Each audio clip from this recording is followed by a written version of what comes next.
నేను ఈ ఫిలిం ఇండస్ట్రీకి రావడానికి మూలకారకులైనటువంటి వ్యక్తులు మా గురువు గారు కీర్తిశేషులు జంధ్యాల గారు, తర్వాత చిరంజీవి గారు,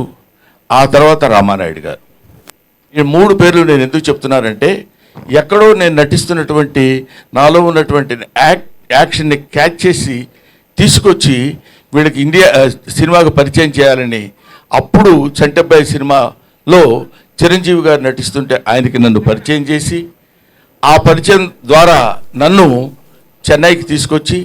చెన్నైలో అందరికీ పరిచయం చేసినటువంటి చిరంజీవి గారు, ఇప్పుడు చాలా గొప్ప యాక్టర్ అండి, చాలా బాగా యాక్ట్ చేస్తున్నాడు, బ్రహ్మాండంగా నవ్విస్తాడు, పెద్ద కమెడియన్ అవుతాడని ఆయనకి వెళ్ళిన ప్రతి చోటకి చిరంజీవి గారు నన్ను వెంట పెట్టుకుని వెళ్ళి అందరికీ పరిచయం చేసి నన్ను ఈ స్థితికి తీసుకొచ్చినప్పుడు